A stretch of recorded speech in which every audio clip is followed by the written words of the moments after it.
Freedom is not a gift from government. Freedom is a gift from God.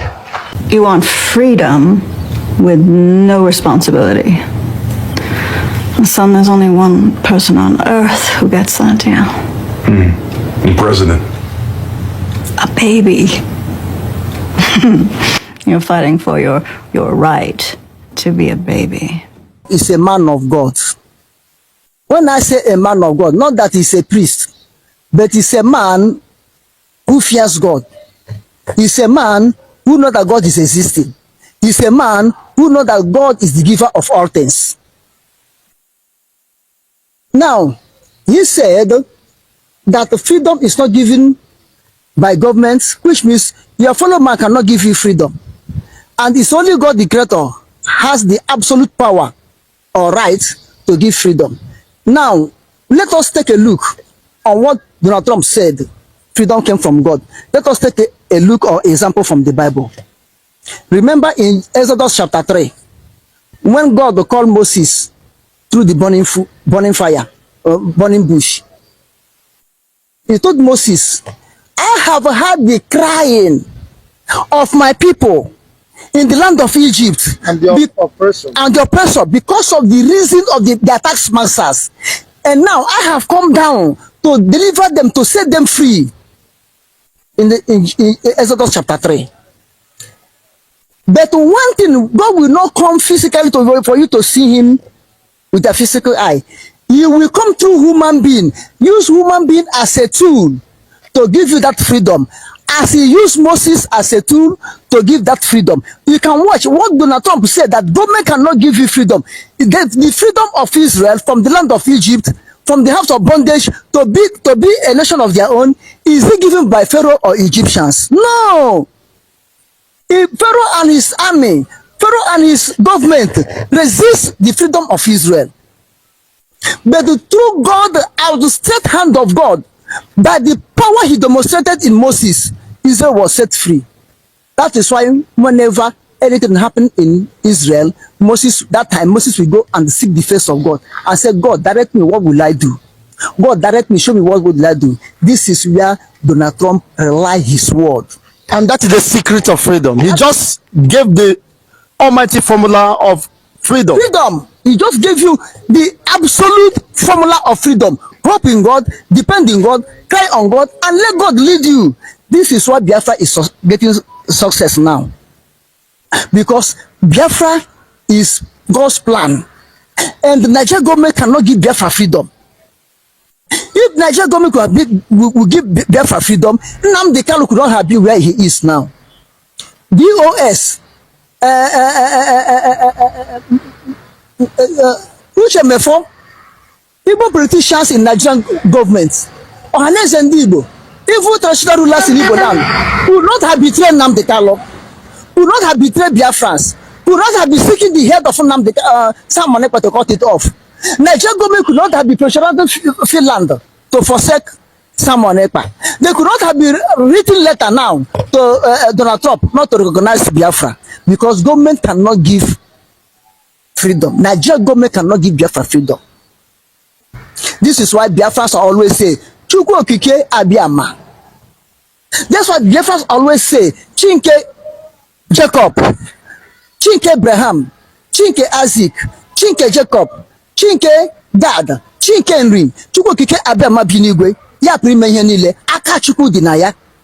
According to Adadiorama of Biafra government in exile, he said, aka Chukwu dị na ya.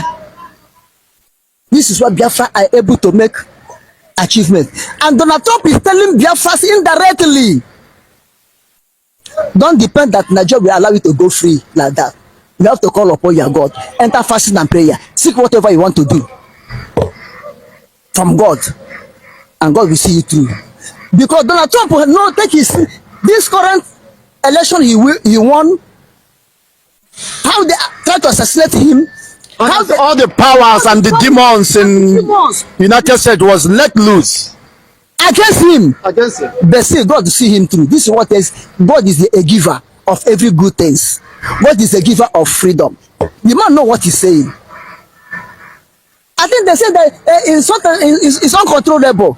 A man who fear God is a controllable man. A man who fear God can listen to the masses because of the fear of God in him. You understand?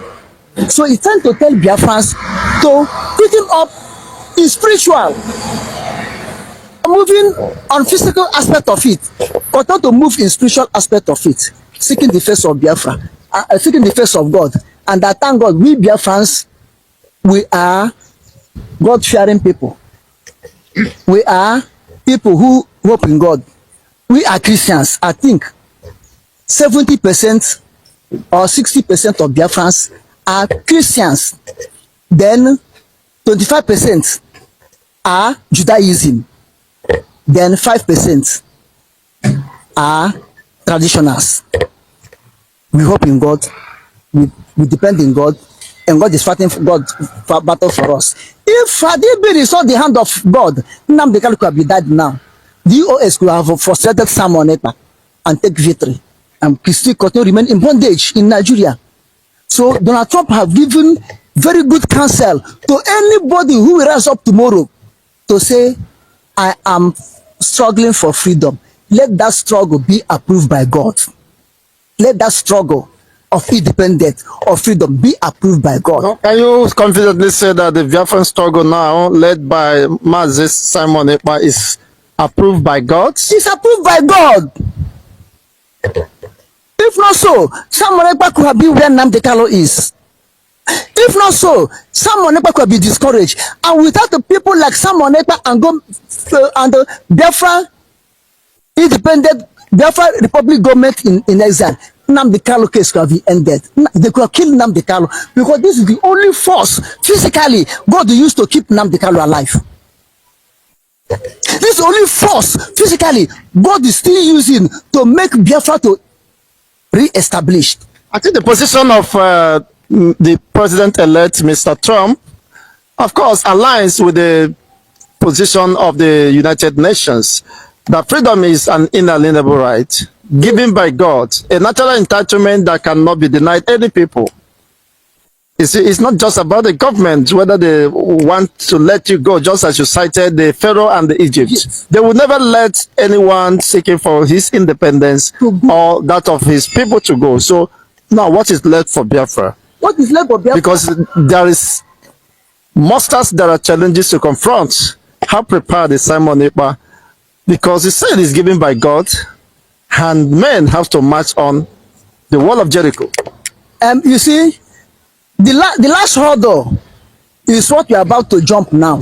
Not only Simon Ekpa, every Biafrans, every true lovers of Biafran, we are in the last hurdle to jump and to take the crown of victory, to take the prize of victory. And that last hurdle is December 2nd, 2014. Less than a month now. 2014? I mean 2024, sorry. 2024. That's the last hurdle we have now to jump.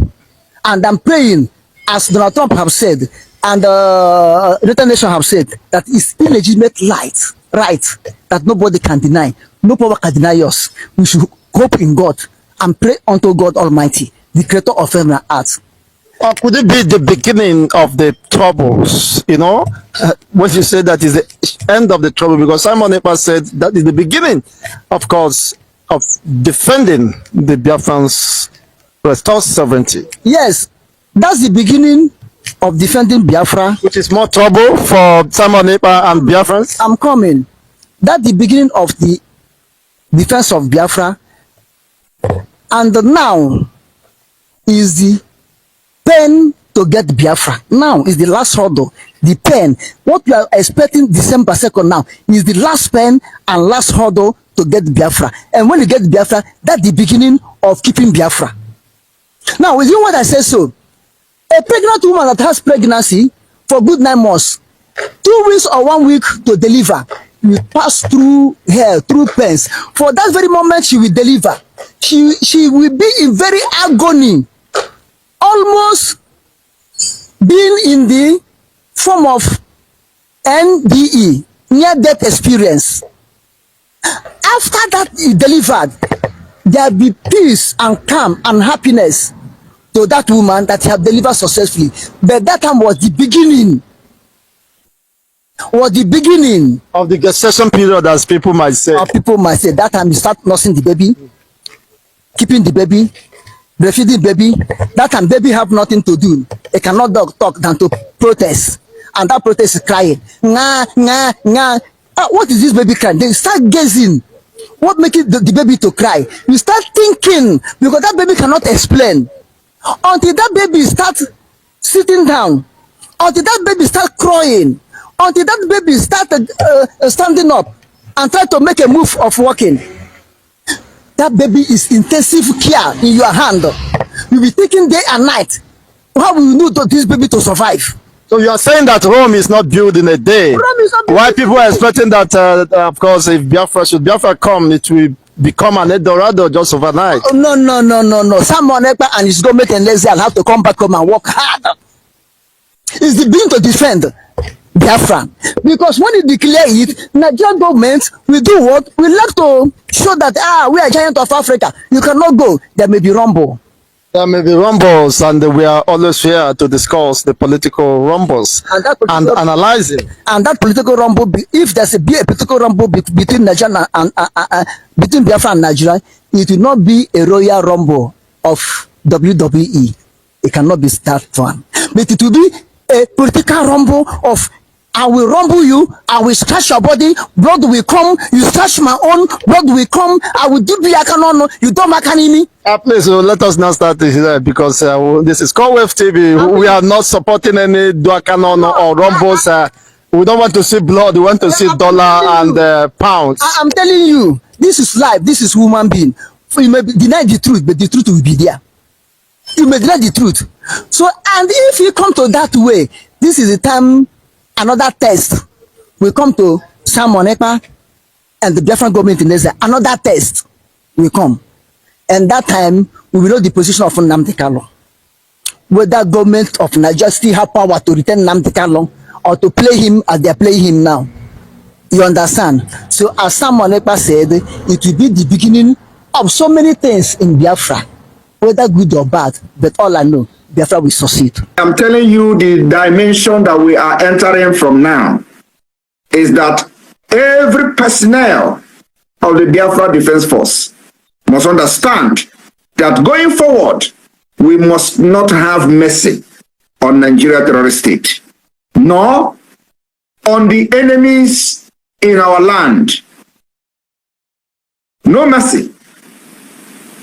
As we continue to defend our land against terrorist state of Nigeria and their foot soldiers, our happiness must always be at the tip of our sword, at the tip of our mara, at the tip of our guns.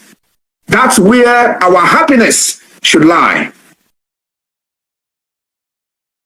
As we continue to defend our land against Nigeria terrorism, our heart will always know no pity.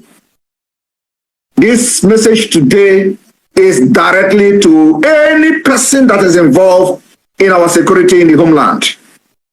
There will be no pity against anything Nigeria within Biafra land. Our heart must know no pity. I want you to understand that our cry of war will be given for our country, Biafra, which is now finally cutting the Nigeria and British chain of slavery, decade of slavery. Our defiance will not be passed until the Biafra people and the Biafra nation are free. My fellow Biafrans, when the rest of the indigenous people in Nigeria or other ethnic group, as you may call them, and the land, they continue to hang their heads as they bow to the terrorism of the Nigeria state.